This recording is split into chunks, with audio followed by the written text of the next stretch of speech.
This morning started with a beautiful sunrise in California Gulch and a western regal moth that we found sleeping nearby, which in turn brought us to the end of a fantastic night of blacklighting, the best of the entire week.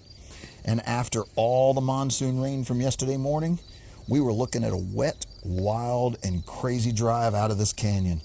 There was more water in here than I've ever seen before. We were fortunate that KC provided us with a vehicle that was built for these conditions, and all that water only made our time in the canyon even better. The ride out was a total bonus.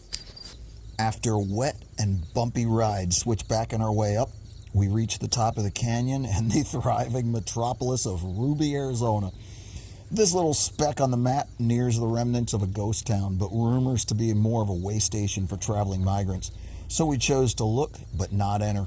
From here, the remaining drive out Ruby Road was nothing but beautiful scenery, incredible vistas, and a lot of the classic desert ocotillo along the way. We continued climbing our way up, and the sun and warming desert temps kept chasing us out of the canyon. Our first destination on this last full day in southwest Arizona will be Madera Canyon. This takes us full circle on our Arizona insect adventure and brings us back to where we started just 4 days ago. We won't have a lot of time to spend here though, because we need to get to Phoenix this evening and deliver the truck back to KC. Martin flies home early tomorrow morning, and Logan and I fly out later that day. The best part of today, however, will be meeting up with Harry Zerlin and spending the afternoon collecting and exploring around Madera Canyon. Madera Canyon also holds many of our favorite yet typical Southwest U.S. bugs and insects. If we get lucky, we'll find another long-jawed longhorn beetle. These crazy cool beetles are almost a quintessential part of Madera Canyon, as well as the becaris in which they're found. We decide to start at the Canyon Visitor Center as it's an easy place to meet up, and we fan out immediately to explore the surrounding area while waiting on Harry. Staying close to the parking lot, I found this amazing bird nest that included a snakeskin as part of its building materials. I've no clue what type of bird built this nest, but it is a true testament of nature to see something like this. Feel free to let me know in the comments what type of bird you think might have built this nest. I do bugs, not birds. Another incredible find was this cat-faced spider.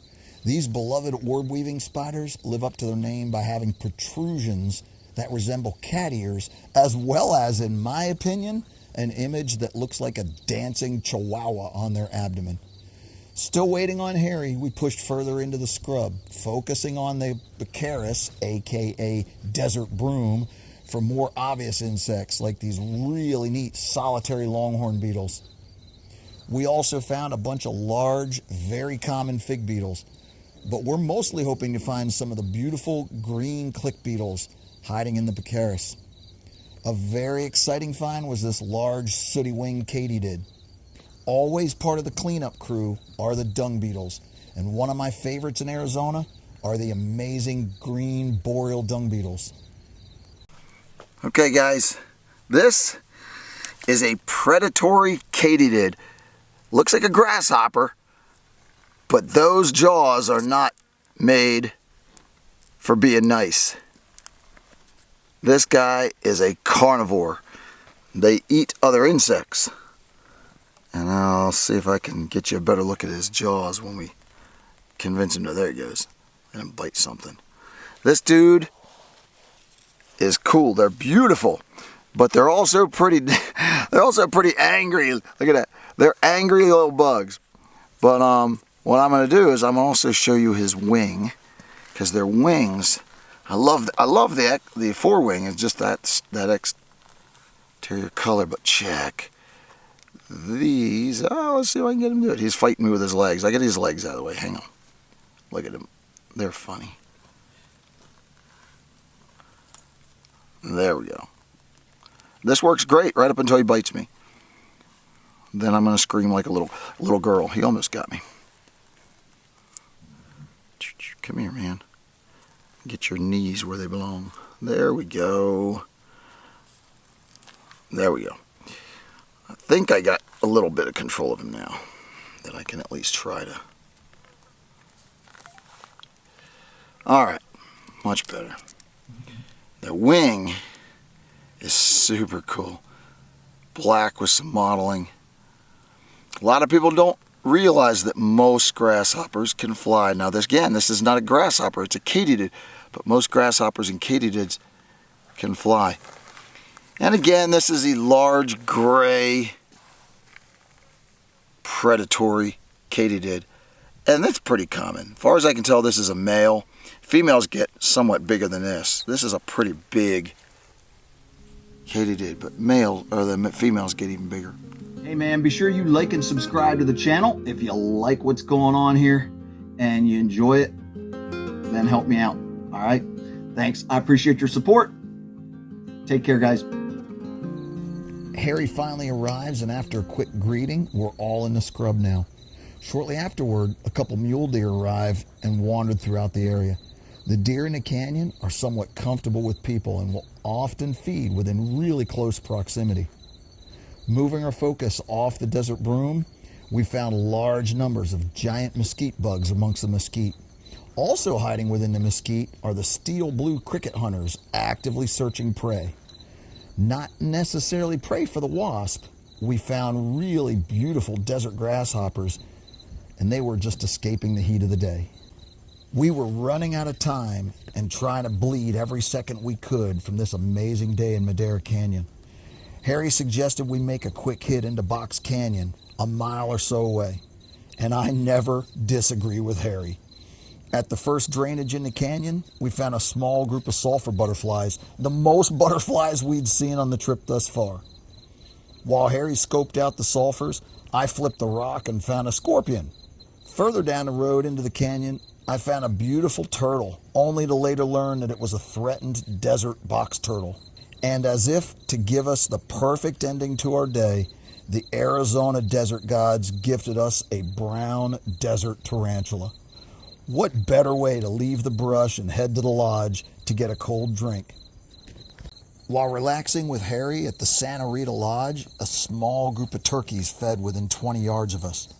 These were Gold's turkeys, the same type that we encountered in the Chiricahua Mountains 3 days ago.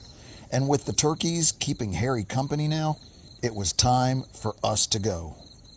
We are out of time and need to leave Harry in Madera Canyon and head back to KC's in Phoenix. It's sad to leave this place, but the real world calls us back to our regular lives in Texas and Pennsylvania. What a phenomenal trip this has been, and I cannot be any more blessed than to have these amazing people to work with. Casey Smith consistently proves to be our most important asset on these trips. As our logistics coordinator, he readily offers whatever equipment we'll need to succeed. From lights to vehicles and even guiding us on road, his experience, knowledge, and sacrifice makes it all run smoothly. Having Logan along for his first trip to Arizona reminded me a lot of my first trip back in the 80s, and watching him work hard every day to help us set up and tear down light stations, unpack and repack vehicles, find bugs and insects in the field, and continuously editing while on road between destinations, I'm certain that he got the least amount of sleep of all of us, and he was an amazing asset to this trip. Steve Miller is like a machine and has the excitement and energy of a younger person I once was. He regularly wanders off into the scrub and soon returns with interesting bugs. His knowledge and keen instincts put the team on target for key bugs and insects that we need. The night hike for whip scorpions in Sierra Vista will be one of my most favorite excursions ever. Steve's mild-mannered nature and ability to adapt is refreshing, to say the least. He remains a valuable part of our team and presents BugMan programs in the Arizona and the SoCal regions, and I look forward to more adventures with BugMan Steve. Martin's job with the LLC is production manager, but he does so much more to help keep this train moving along. He flew home to Texas this morning, and I look forward to seeing him again, possibly for a collaboration at my Pennsylvania headquarters for a video of some kind. He's a lifelong friend and a trusted team member who can present BugMan programs in South Texas if necessary, although he finds himself pretty engulfed by his job with the USDA. Martin and I have traveled and collected insects together for many years, and I'm fortunate that we travel and get along so well. I've watched his professional career grow far beyond my Overwatch. He works tirelessly to help me stay organized and keep on task to build content. He even keeps us fed, fat, and happy by volunteering to act as our official camp cook. Martin sleeps a lot, but he earns every minute of that rest because I'm always on the go and I often need to be wrangled back into focus. Tonight, I'll be on my way back to Pennsylvania knowing that in a few days, everything we worked for will be arriving at the door.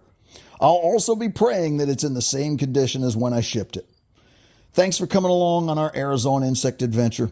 I hope you enjoy these Arizona videos as much as we enjoy creating them. There will be more BugMan adventures soon. Until then, thanks for your support. Please remember, it's an angry, angry world out there. Be well, be safe, and man, let's all be kind. See ya.